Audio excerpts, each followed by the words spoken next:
Je suis Anne Pioz, psychothérapeute et coach. La pleine conscience du pouvoir est un podcast qui s'adresse aux femmes qui veulent reprendre le pouvoir sur leur relation avec la nourriture, sortir des injonctions de la culture des régimes et ne plus se sentir seule avec tout ça. Dans ce podcast, je partage des outils, des réflexions. Je vous parle aussi de pleine conscience et d'introduire dans votre quotidien plus d'observation de votre propre fonctionnement. Je vous propose également des témoignages de femmes qui vivent ou ont vécu un trouble du comportement alimentaire ou une relation compliquée avec leur alimentation. Leurs témoignages vous permettront, je l'espère, de réaliser que nous sommes nombreuses à nous retrouver prises au piège de cette relation toxique. Je vous laisse avec l'épisode du jour. Quand j'étais enfant, c'était plutôt Esther, elle est gourmande, Esther, elle aime bien le chocolat. Je le voyais sur les photos de classe aussi, je me disais tiens, je prends plus de place que les autres enfants et tout ça. Moi, à 10 ans, ma mère, elle m'emmenait à la boulangerie, à la pâtisserie et au salon de thé pour compenser. À coup de régime yo-yo, à essayer de maigrir et à reprendre, j'avais pris en fait en tout, in fine, une trentaine de kilos, quoi. J'ai remis en question toutes les choses que je croyais autour de ce qui était possible pour moi en termes de corps. Aujourd'hui, il peut y avoir des chocos ou pas dans le placard, je m'en fous en fait. Aujourd'hui, la nourriture n'est plus un truc qui prend toute la place, quoi. In fine, c'est toujours une question d'amour de soi, en fait, et d'estime. Se ramener à l'amour de soi, je crois que c'est vraiment le message global que j'ai envie de donner ici.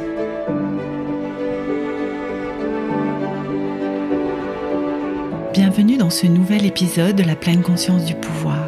Aujourd'hui, je partage avec vous le témoignage d'Esther. Peut-être connaissez-vous son travail par le biais du podcast Se sentir bien, dont elle propose un nouvel épisode chaque vendredi depuis septembre 2017. L'intention du podcast d'Esther est de nous aider à travailler sur le développement de notre personne et de viser l'autonomie dans ce travail pour devenir notre propre coach. Elle propose également un accompagnement autour de la relation avec la nourriture et c'est grâce à son programme que j'ai pu moi-même sortir de l'ornière de cette relation toxique et proposer à mon tour de vous aider à vous en sortir.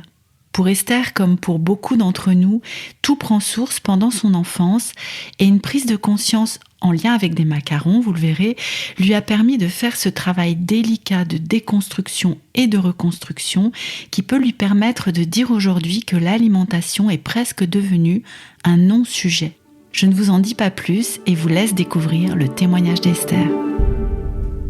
Bonjour Esther, je suis vraiment ravie de t'accueillir aujourd'hui dans ce nouvel épisode du podcast La pleine conscience du pouvoir.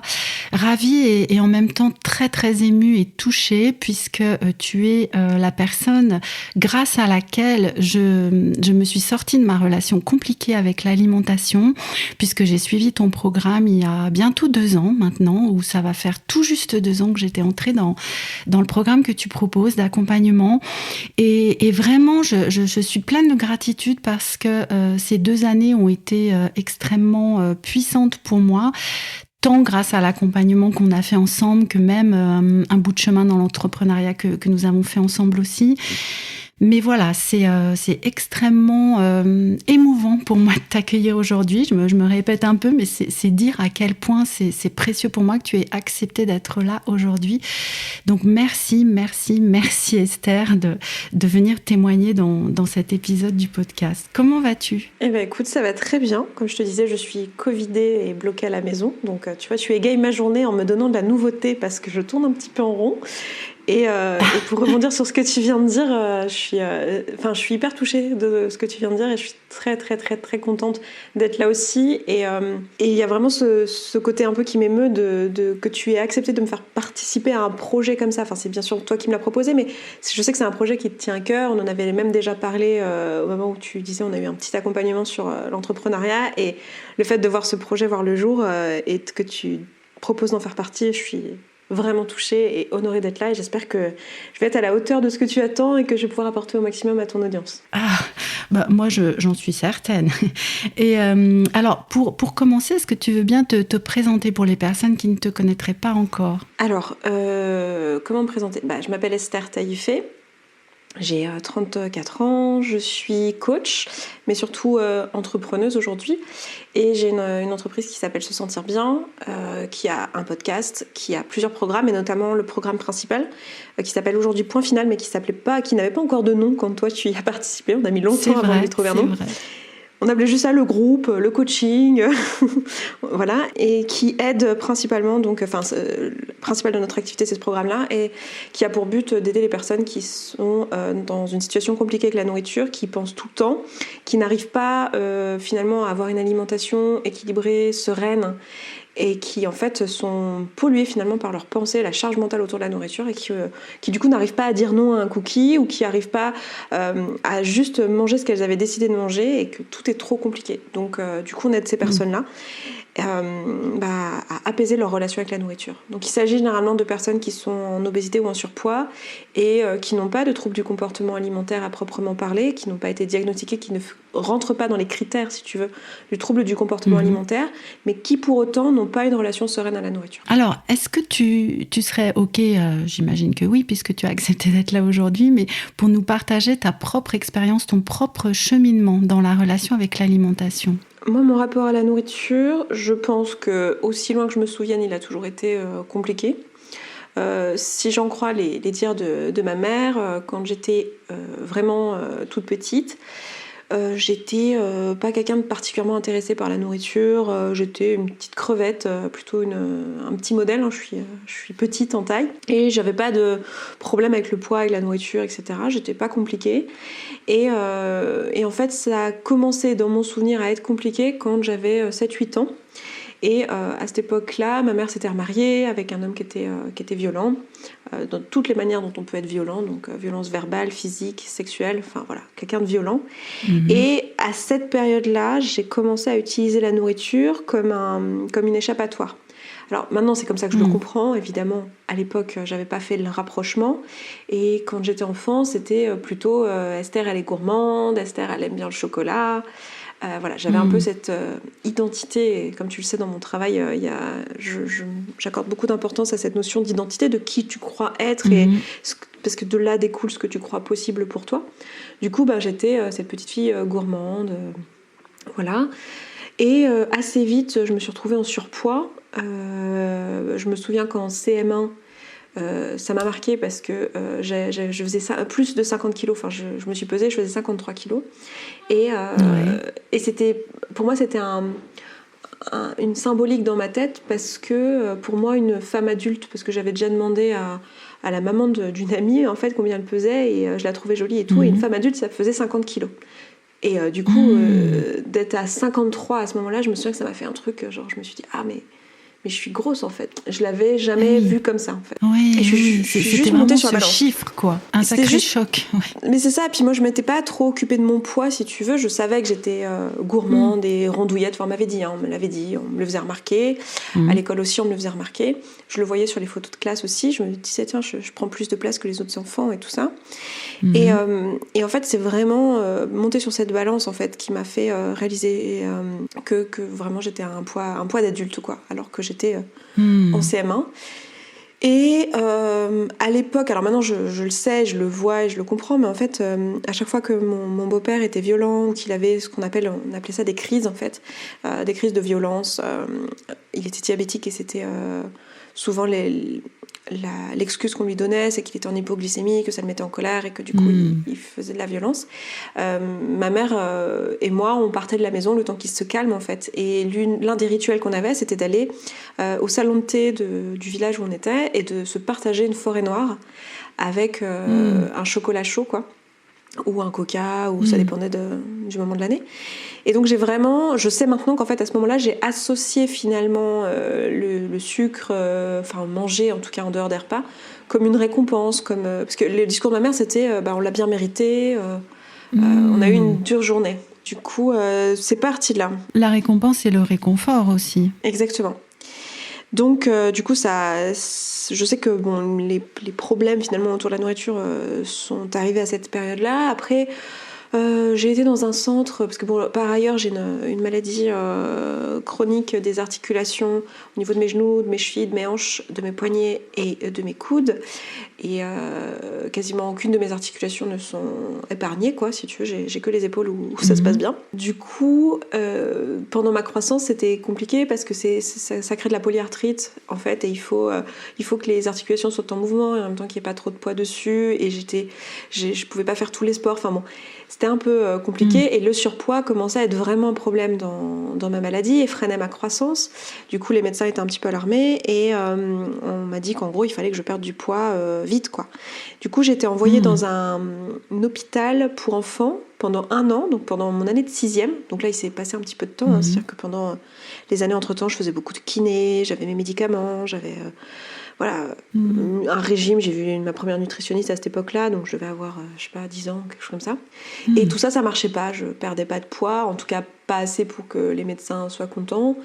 Et ma maladie continue à progresser, donc fallait vraiment que je perde du poids. Du coup, j'ai fait 1 an dans ce centre, où là, j'ai perdu 25 kilos. J'ai retrouvé l'usage de mes articulations correctement, etc. Et j'ai surtout appris à cuisiner, à faire à manger, à équilibrer une assiette, etc. Et j'ai repris un peu le contrôle sur tout ça. Quand je suis rentrée à 13 ans, du coup 12 ans et demi, enfin pour mon année de 5e, ma mère et mon beau-père avaient divorcé, donc ils n'étaient plus à la maison. Et à ce moment-là, donc je rentrais dans l'adolescence, c'est un petit peu moi qui ai pris le contrôle de la cuisine. Et parce que j'avais appris, parce que ma mère aussi, finalement ma mère est obèse aussi. Enfin, aujourd'hui elle est encore en obésité, mais à ce moment-là elle était encore plus en obésité. Je pense qu'elle était même en obésité morbide. Du coup, il y avait un intérêt aussi pour elle que je prenne un peu possession de la cuisine, que je fasse à manger, que j'applique tout ce que j'avais appris au centre, qui s'appelle le Nid Soleil d'ailleurs. Je n'ai pas dit son nom, mais ça n'existe plus aujourd'hui. Mais malheureusement, il a fermé, mais c'était le Nid Soleil à Font-Romeu.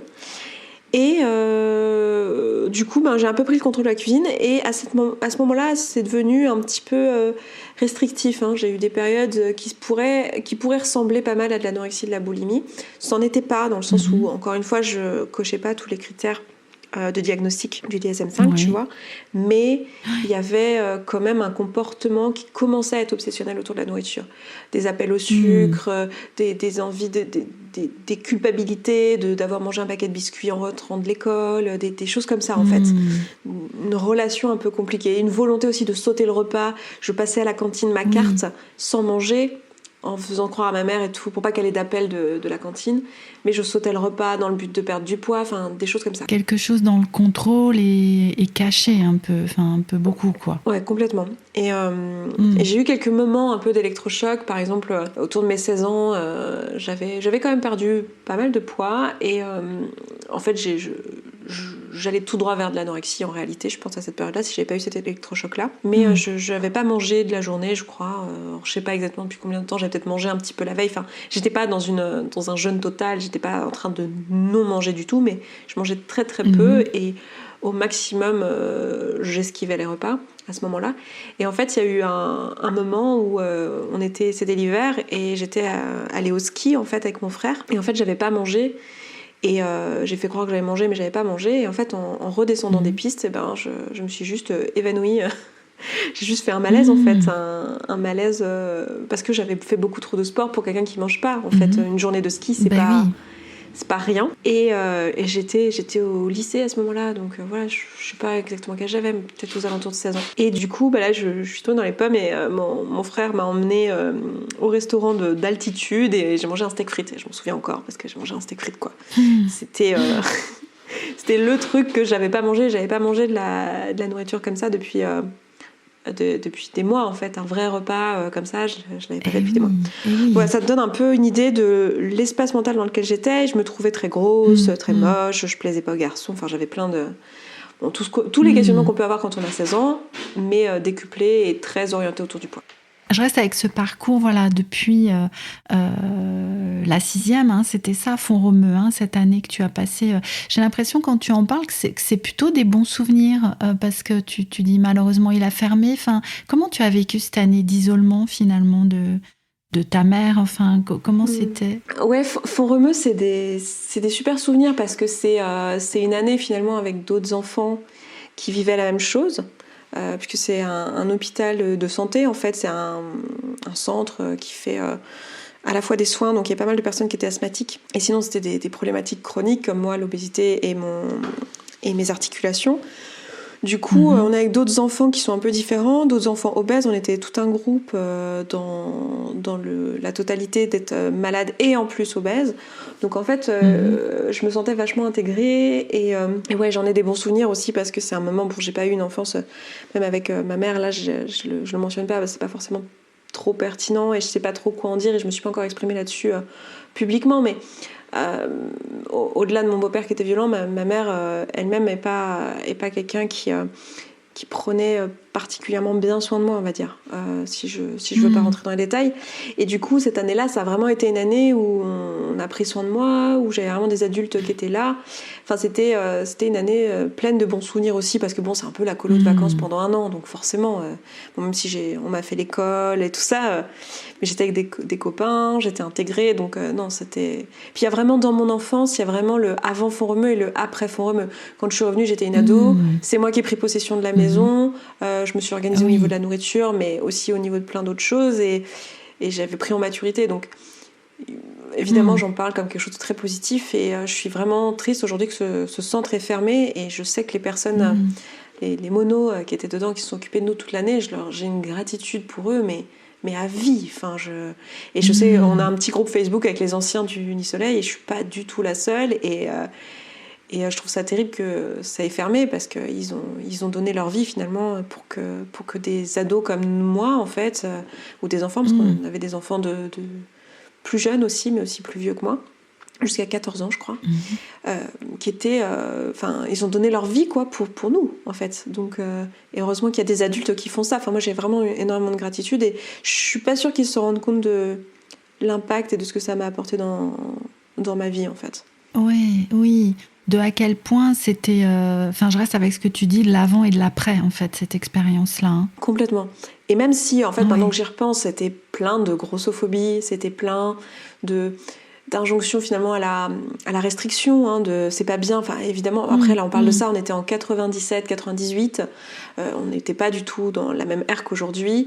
À l'époque, les régimes c'était restriction, comptage de calories, les sucreries c'est pas bien, les trucs trop gras c'est pas bien, il y a vraiment une diabolisation de certains aliments et une glorification de certains autres. Enfin, il y avait quand même ce truc-là avec lequel maintenant j'ai déconstruit quand on travaille sur les pensées, etc., où on enlève toutes ces charges-là. Donc, d'un point de vue purement ce que j'ai appris autour de la nourriture, finalement, c'est des choses que j'ai remises en question et avec lesquelles je suis pas d'accord aujourd'hui, mais dans ma vie, ça a été vraiment un moment où on a mis l'attention sur ça et on a pris soin de moi. Je suis repartie de là, j'étais en bonne santé, je pouvais de nouveau faire du sport. Moi, mon grand rêve dans la vie, c'était de faire de la danse et de faire du patinage artistique, et j'avais jamais eu le droit du patinage sur glace à cause de mes articulations, et comme je disais après, en revenant je faisais du ski, quoi. Donc je sais pas si vous pouvez vous rendre compte, mais quand on a une maladie chronique comme ça des articulations et que le sport est interdit, moi ça m'a redonné une vie. Je suis revenue, j'avais les cours de PS comme tout le monde, enfin voilà, des choses comme ça, quoi. Oui. Au-delà du poids. Je reste avec l'expérience humaine en fait que tu as vécue là-bas, du coup. C'est ça, mais c'est exactement ça. Mais je pense que toi c'est la même chose dans le programme aussi. Je pense que tu retiens ce que tu as appris, mais aussi le fait de l'avoir fait en groupe, les ateliers, les choses comme ça, c'est souvent ça qu'on retient en fait. C'est la puissance du groupe, d'être avec d'autres personnes qui vivent la même chose que nous. Et mine de rien, on est des êtres sociaux, et in fine, c'est souvent ça qui ressort, quoi. Tu en étais à cette période où ça aurait pu basculer, en fait. Ouais, ça aurait pu basculer, sauf qu'il y a eu cette prise de conscience au ski, là, avec le steak frites. Et voilà, là, il y a eu un truc qui a switché, en fait, à ce moment-là. Ouais, il y a plusieurs choses qui ont switché. Déjà, mon frère, qui a 9 ans de plus que moi, était revenu vivre dans la région, parce que bon, après, il avait fait ses études, il était pas à la maison, etc. Puis on n'a pas grandi ensemble, on a suffisamment d'écart pour qu'on n'ait pas notre enfance ensemble, en fait. Donc on s'est rapprochés à mon adolescence, parce qu'à mon adolescence, 9 ans d'écart, c'était plus autant que, évidemment, quand j'en avais 10 et lui 19. C'était un peu plus différent de quand j'en avais 16 et lui 25. Et du coup, il a été là et il a vu mon mal-être, et il a été... finalement, il a quand même... il a fait son rôle de grand frère, il a été présent. Et je pense que je m'étais un peu détachée aussi de ma mère à ce moment-là, et beaucoup plus dans l'autonomie, etc. Et ça aurait pu effectivement basculer sur du trouble du comportement alimentaire, et c'est pas ce qui est arrivé. Je pense que j'étais... je sais pas, franchement, c'était pas passé loin, parce que quand je suis passée, je suis partie en études, donc j'avais 19 ans, je suis partie à Lyon. Il y a eu une première année où en fait j'ai coupé les ponts totalement avec ma mère et avec sa religion dans laquelle j'avais grandi, etc. Donc j'ai coupé totalement les ponts. Ça a été un peu compliqué au niveau de la nourriture. J'ai repris pas mal de poids à ce moment-là. J'étais vraiment dans de la... Pour le coup, pendant quelques mois, on va dire 6 mois, à manger. Donc j'ai pris une vingtaine de kilos en l'espace de 6 mois. Et là, ça a été compliqué. Je suis passée par une phase où j'ai fait une liposuction à ce moment-là. Donc voilà, je cherchais encore une fois, c'est marrant parce que je cherchais la solution à l'extérieur de moi. Là, j'étais dans le problème, c'est le corps, le problème, c'est la nourriture. Avant, c'était les régimes, maintenant, c'est la liposuction. Mais voilà, je cherchais la solution à l'extérieur. Qu'est-ce qu'il y a eu après ça? Les années d'études où j'ai passé du temps à être... Je faisais quand même du yo-yo, quoi. J'oscillais entre les périodes de restriction très fortes et les périodes de lâcher prise où je reprenais le poids. Puis après, restriction, lâcher prise, enfin voilà. Et progressivement comme ça, à l'échelle d'une dizaine d'années d'études, je me suis retrouvée à avoir pris en tout une trentaine de kilos, quoi. Et d'être passée de un poids de 60 kilos, qui est tout à fait normal pour ma taille, à un poids de... j'ai terminé à 85, je crois, le plus haut. Enfin, le plus haut que j'ai vu sur la balance, c'est 83. Mais je pense que je suis allée bien au-delà. Voilà, donc bon. Bref, je suis passée d'un poids qui était tout à fait normal pour ma taille en quittant mes parents, enfin, la maison de ma mère à 19 ans, à une dizaine d'années, à coup de régime yo-yo, à essayer de maigrir. Et à reprendre, j'avais pris, en fait, en tout, in fine, une trentaine de kilos, quoi. Dans ce phénomène d'escalier, hein, vraiment, ça monte, ça redescend, Exactement. Ça redescend, ça remonte. Et ça monte en tout, quoi. Et en tout, ouais, in fine, ça monte, mais à chaque fois je perdais. Et puis évidemment, culpabilité, toutes les spirales. Et puis surtout, cette place de la nourriture, mais j'en avais pas conscience en fait, que le poids et la nourriture prenaient beaucoup de place dans mon esprit. Et je m'empêchais quand même de faire pas mal de choses en me disant, quand je serai mince quand je serai mince là. Enfin, il y avait quand même vachement cette pensée-là. Et c'est quand je me suis retrouvée en études, donc j'étais en doctorat. Quand j'ai commencé mon doctorat, j'ai commencé à avoir un salaire avec ça. Donc c'était la première fois de ma vie. Alors j'étais encore étudiante techniquement, puisque je n'étais pas encore docteur. Mais j'étais salariée.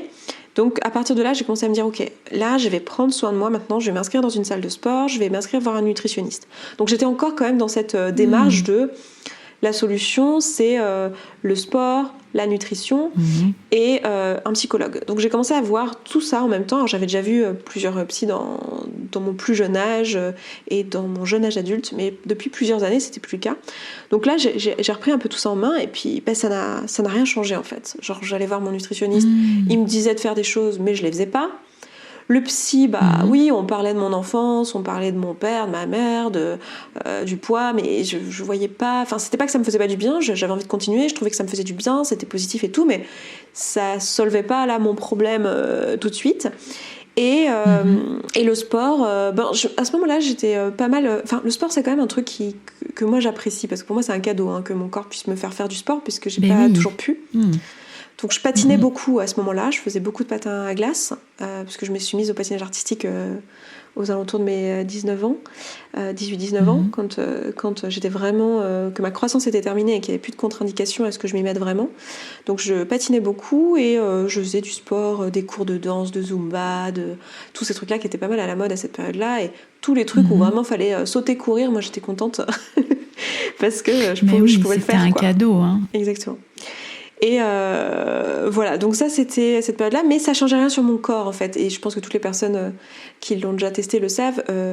Le sport à lui tout seul ne permet pas de perdre du poids. En fait, c'est pas ça que ça sert. Ça sert à muscler, ça sert à tonifier, ça sert à vider le mental. Mais alors évidemment, ça a un impact dans le métabolisme en lui-même, mais avec un métabolisme qui fonctionne mieux et qui est plus rapide, etc., vient aussi un appétit qui va avec.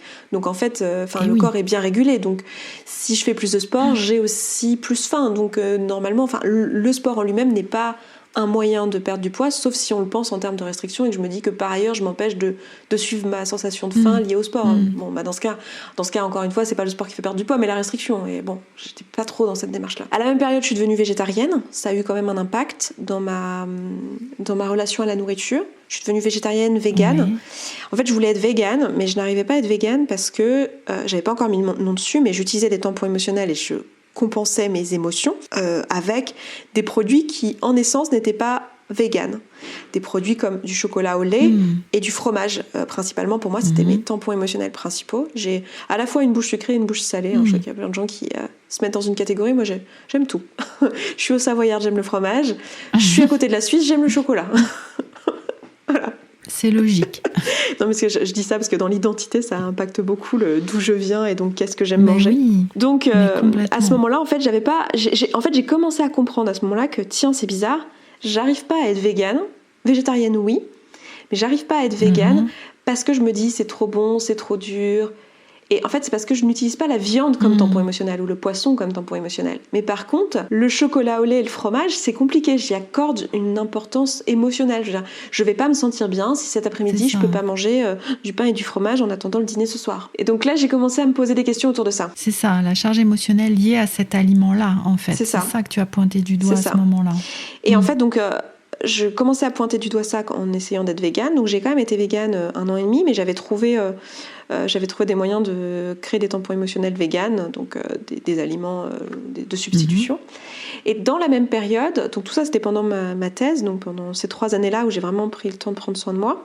Dans la même période, on n'était pas beaucoup de femmes. J'ai fait des études, c'est vrai que j'ai pas dit quoi, mais j'ai fait des études scientifiques. Donc je faisais de l'astrophysique, donc de la physique. Voilà, j'étais dans un laboratoire de physique. Et en fait, on n'était que 2 filles dans tout le laboratoire, dans tous les thésards, dans tous les doctorants. Et on n'était que 2 filles. Et j'étais amie avec cette fille, forcément. Enfin, pas forcément, je sais pas, mais bon, du coup, on s'était rapprochés. Et c'est une histoire que j'ai racontée souvent, mais c'est l'histoire des macarons, où en fait, un jour on a eu ça m'a vraiment fait un électrochoc, mais un jour on a eu un buffet, on en avait régulièrement quand il y avait des séminaires, des choses comme ça, où il y avait des traiteurs finalement qui amenaient à manger pour tout le labo.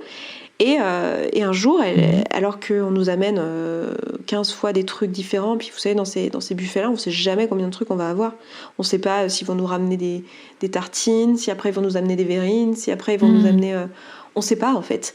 Et on avait déjà eu des desserts, on avait eu des petites pâtisseries, et là, ils amènent le café, et avec le café, ils amènent des macarons, des mini-macarons. Et elle dit, et là, j'ai vraiment bugué, mais elle me regarde et elle dit « Oh, j'en peux plus, là, c'est dommage qu'ils aient pas prévenu qu'ils amèneraient des macarons, mais moi, je peux pas, là, j'ai plus faim. » Et j'ai eu cette réflexion dans ma tête, et je lui ai dit, mais enfin, il n'y a pas besoin d'avoir faim pour manger des macarons. Enfin, moi, j'ai pas besoin d'avoir faim pour manger des macarons, quoi.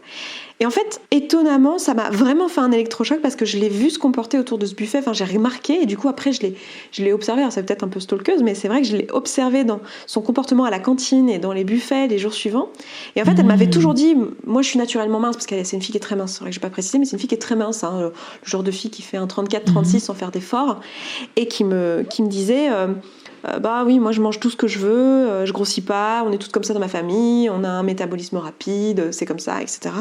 Alors moi j'ai dit, moi dans ma famille on est tous obèses, on a un métabolisme lent, parce que mon frère aussi a eu du mal avec l'obésité. Et d'ailleurs, c'est lui qui m'a appris l'existence du jeûne intermittent, parce que en tant que personne qui travaille dans le médical, avec les 3-8, les horaires, etc., il avait fini par décider que faire qu'un seul repas par jour, c'était ce qui était le plus facile pour lui, ce qui était le plus pratique. Et en fait, il faisait un jeûne intermittent, et c'est comme ça qu'il était sorti de l'obésité. Donc ça m'avait fait rire parce que c'était bien avant qu'on parle du jeûne intermittent dans les médias et tout. Et donc bref, en tout cas, lui et mon autre frère étaient obèses aussi, donc tout le monde était obèse dans la famille. Et donc moi j'avais cette croyance que moi je viens d'une famille d'obèses, on a le métabolisme lent et c'est tout, et elle vient d'une famille de minces et ils ont le métabolisme rapide. C'est ça. Et en fait quand je l'ai vue... Mais oui, c'est la fatalité en fait. C'est ça. Et quand je l'ai vue, je me suis dit, ok, elle mange tout ce qu'elle veut, mais en fait elle veut pas, c'est tout. Parce que j'ai commencé à la regarder faire et je me suis dit, mais en fait, elle n'a pas envie de manger un macaron, elle a plus faim, elle n'a pas envie. À table, le midi, elle mange pas son bout de pain. Tu sais, c'est des bouts de pain individuels là, que tu prends à la cantine. Elle finit pas son bout de pain. Si elle a fini son fromage, elle finit pas son bout de pain. Et elle n'en veut plus. Moi, ça m'arrivait jamais de pas finir mon bout de pain, mais même si j'ai plus faim, je finis mon bout de pain. Et tout comme ça, en fait, j'ai commencé à regarder, et je me suis rendu compte que mon copain de l'époque aussi, qui était lui aussi naturellement mince, il faisait la même chose, en fait.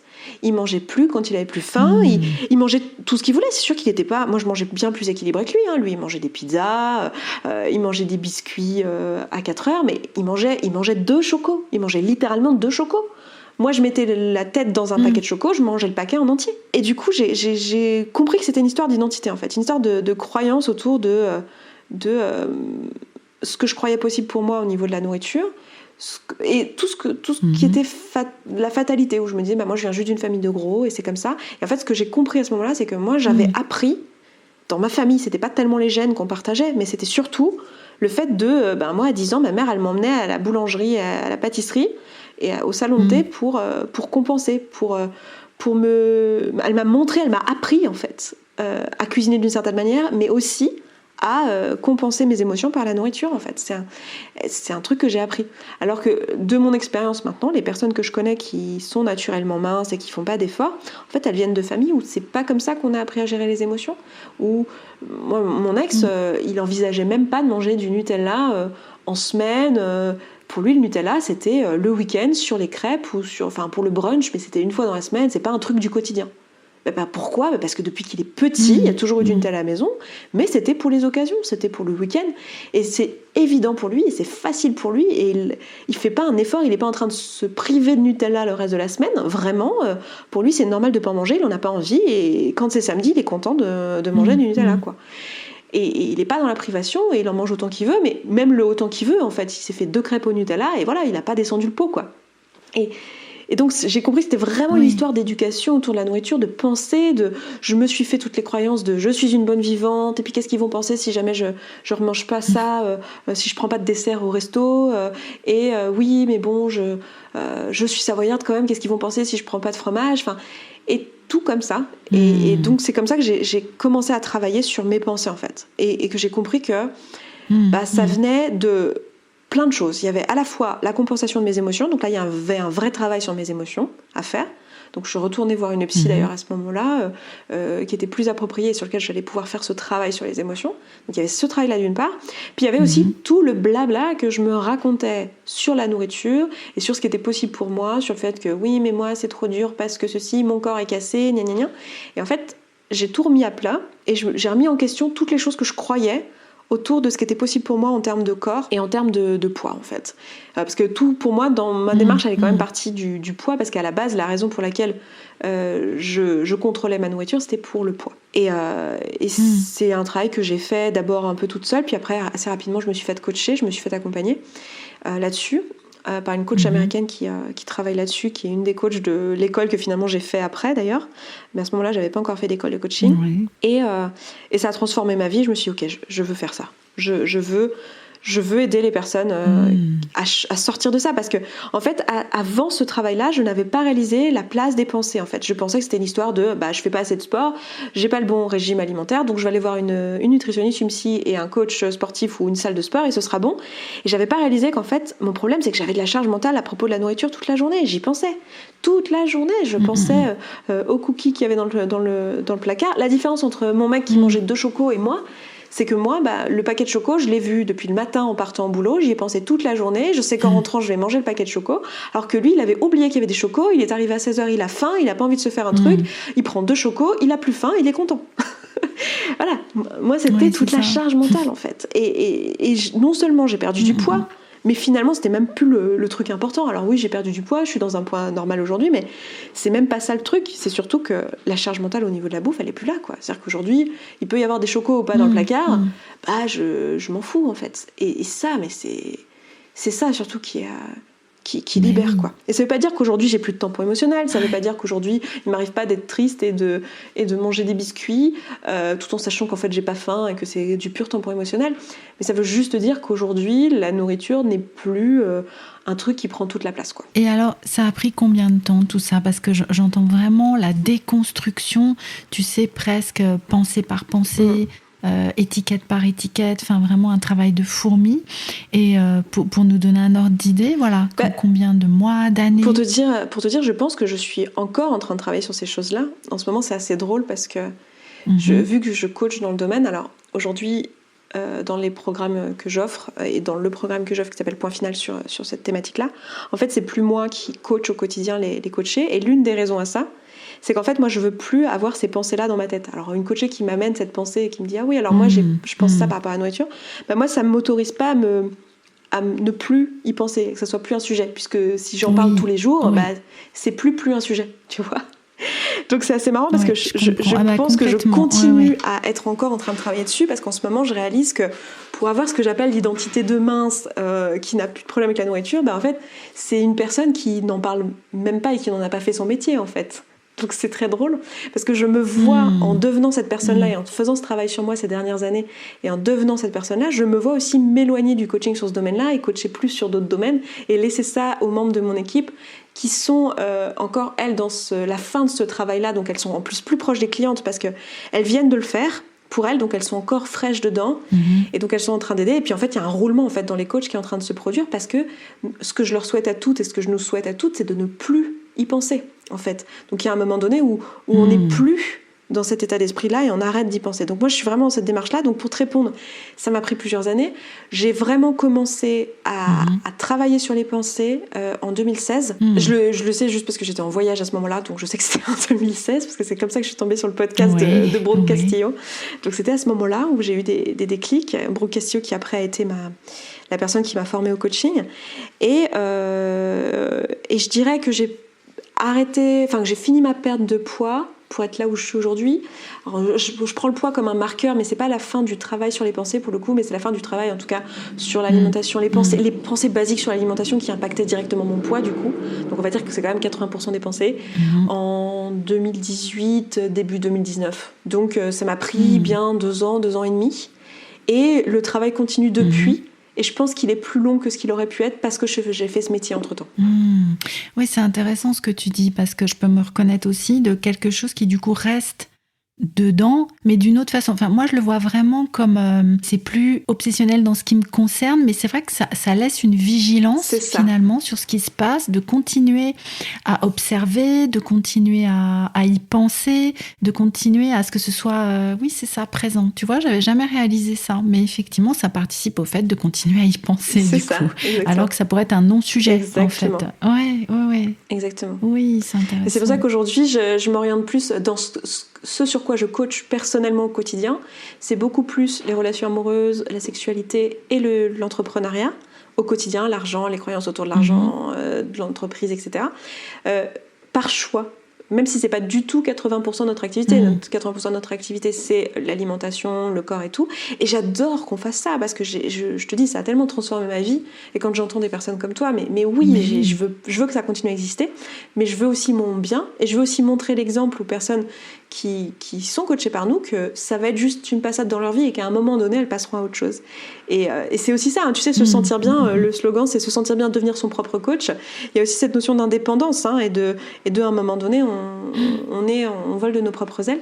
Et donc, je suis vraiment dans cette logique-là aussi au niveau du coaching sur la nourriture, même si là, ça fait encore partie de mon quotidien, mais déjà dans une bien moindre mesure. Et plus ça va aller, plus je tends dans une direction où je n'en parle plus. Aussi parce que c'est pour ma propre santé mentale en fait au final, parce que c'est de ça dont on parle ici. Complètement. On prend soin de notre santé mentale, même si on n'attend pas d'être malade pour prendre soin de notre santé mentale en fait. C'est ce qu'on est en train de faire avec le coaching. On n'attend pas d'être en anorexie ou en boulimie ou en dépression ou en anxiété pour commencer à s'intéresser aux pensées et à sa santé mentale. De la même manière qu'on n'attend pas d'avoir un cancer pour se poser la question de comment on prend soin de notre corps, est-ce qu'on a assez de sommeil, est-ce qu'on mange correctement en fait. Oui, c'est vraiment quelque chose autour de cette hygiène de l'esprit. C'est ça, en fait. Exactement. Je vois qu'on est bientôt au terme de notre échange, mais j'aurais eu encore tellement... Enfin, je suis sûre qu'il y a encore plein de choses à en dire et à échanger, mais voilà, hein, il va falloir on a fini la chronologie bientôt. C'est déjà bien. Exactement. Et sachant que c'est...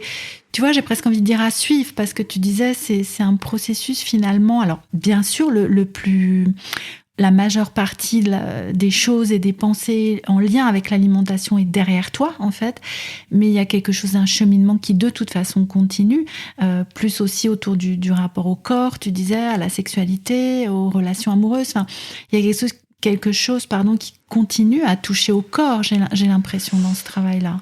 Oui, entre autres, mais ce que je crois que le message qu'il y a derrière ça, c'est que en fait, le travail finalement d'amour de soi, parce que c'est de ça dont on parle in fine, d'apprendre à se reconnaître et à s'accepter pleinement, à s'aimer pleinement et à vivre pleinement la vie qu'on est censé vivre et là où on est censé être, et être là où on est censé être, c'est quelque chose finalement qui se fait pas en quelques jours, quelques mois, ni même quelques années en fait. C'est un chemin de vie, et c'est un chemin de vie qu'avec le travail sur les pensées, donc avec le coaching, avec la psychologie, avec toutes ces choses-là, on peut accélérer et on peut faire avec plus de conscience, avec plus d'intention. Mais en fait, c'est un chemin de vie que de toute façon on fait, le développement personnel. Enfin, je veux dire, on gagne en sagesse et en connaissance de soi de toute façon avec juste les années qui passent et le fait de passer de plus en plus de temps avec soi. Au bout d'un moment, on finit par bien se connaître. Et là, en fait, ce que je partage finalement, c'est juste un travail de connaissance de soi qui moi mon point d'entrée a été la nourriture, le corps, parce que je suis une femme et que j'ai eu des injonctions autour de ça, et c'est assez banal comme point d'entrée, mais c'est le point d'entrée de beaucoup d'entre nous. Mais en fait, effectivement, ça s'arrête pas là, et je pense pas qu'il y ait une finalité je recherche pas une finalité à ce genre de travail. Moi, ça m'intéresse en soi de comprendre ma psyché, de comprendre comment je fonctionne, et d'être de plus en plus présente pour moi-même et de m'aimer davantage. Je pense pas qu'il y ait un jour où il y ait une fin, en fait. La douleur, elle est plus là, l'urgence n'est plus là, mais elle est résolue, et ça, j'espère que dans nos programmes, on arrive effectivement à lever ça en 6 mois, 1 an. Max, on peut déjà faire énormément de travail et ne plus être dans la souffrance. Mais ce travail, effectivement, de fond, de toute façon, il faut être OK quand on commence à s'intéresser à ces choses-là, de se dire qu'en fait, on en a pour des décennies, quoi. À partir du moment où on ouvre la porte, faut être intéressé par ça. Et on a le droit de ne pas être intéressé par ça et de refermer la porte et de se dire, ma psyché ne m'intéresse pas. Mais essentiellement, pour moi, c'est un travail de longue haleine, en fait, un travail sur soi qui prend une vie, quoi. C'est le chemin de vie, voilà, exactement. Et est-ce que tu voudrais ajouter autre chose pour conclure, une chose sur laquelle tu voudrais insister, ou un message que tu voudrais faire passer là avant qu'on ne se quitte? Je crois qu'un message important qui va sur les dessous de tout le travail que je propose, et que toi tu proposes aussi finalement, c'est que in fine, quelle que soit la problématique, et dans ton cas, là on parle de problématique avec la nourriture, et même dans tes autres interviews, c'est à ce sujet-là. En fait, in fine, c'est toujours une question d'amour de soi, en fait, et d'estime, et de qu'est-ce que je vaux, et est-ce que je m'accepte, est-ce que je m'aime pleinement telle que je suis. Et je me rends compte que plus tôt on se pose cette question-là, et plus tôt on travaille sur cette question-là, plus tôt on s'attelle aux vraies choses, en fait. Donc je crois que le message que j'ai envie de donner ici, c'est aux personnes qui écoutent ça, c'est de s'intéresser à cette question-là. Et il n'y a pas de réponse miracle à cette question-là. C'est vraiment votre chemin à vous, mais de ramener de l'amour dans votre vie. C'est hyper cucu ce que je suis en train de dire, mais c'est tellement vrai. In fine, et je dis souvent ça, je coach les gens, quel que soit le sujet, à chaque fois, c'est qu'est-ce que papa et qu'est-ce que maman ils en pensent, et est-ce qu'ils vont m'aimer. On arrive toujours à ça, en fait, quel que soit le sujet du coaching, on revient là-dessus. Et c'est tout le temps papa-maman, parce que c'est eux qui donnent l'amour en premier dans la vie. Donc en fait, il y a vraiment ce truc d'amour. Donc se ramener à l'amour de soi. Je crois que c'est vraiment le message global que j'ai envie de donner ici. Moi, je trouve pas ça cucu du tout comme message. Je trouve ça super important. Et vraiment, je te remercie de le dire aussi à ta façon, du coup. Merci beaucoup, Esther, c'était vraiment je vais pas mais si, je vais le redire encore, tant pis si c'est cucu aussi, mais je te remercie beaucoup de m'avoir consacré ce temps et d'avoir partagé avec nous une partie de ton histoire, et écoute, je te dis à très bientôt, j'espère, et puis je te souhaite non, c'est cucu là si je dis je te souhaite une bonne continuation, j'avais dit. Mais t'as le droit de souhaiter vraiment que la continuation soit simple pour moi. Je veux dire, t'as le droit de me souhaiter un bon reste de vie, même si c'est mais complètement. Si c'est ce que tu me souhaites. Merci d'avoir écouté cet épisode jusqu'au bout. J'espère que le parcours d'Esther vous permettra autant de prise de conscience que pour moi. Je ne cesse de raconter l'histoire des macarons à mes clientes parce que je trouve moi aussi que c'est très très parlant. Vous trouverez un lien vers le compte Instagram d'Esther ainsi que vers sa chaîne YouTube dans les notes de cet épisode ou dans l'article sur mon blog. Si vous souhaitez vous aussi venir contribuer dans ce podcast en apportant votre témoignage d'un vécu compliqué avec votre alimentation, n'hésitez pas à me contacter via mon compte Instagram ou via le formulaire de contact de mon site internet. Là aussi, vous les trouverez dans les notes de cet épisode. N'oubliez pas d'encourager le podcast en le partageant autour de vous, en vous abonnant, en lui donnant une note 5 étoiles sur Apple Podcast et en me laissant un avis. À très bientôt pour un nouvel épisode de La pleine conscience du pouvoir.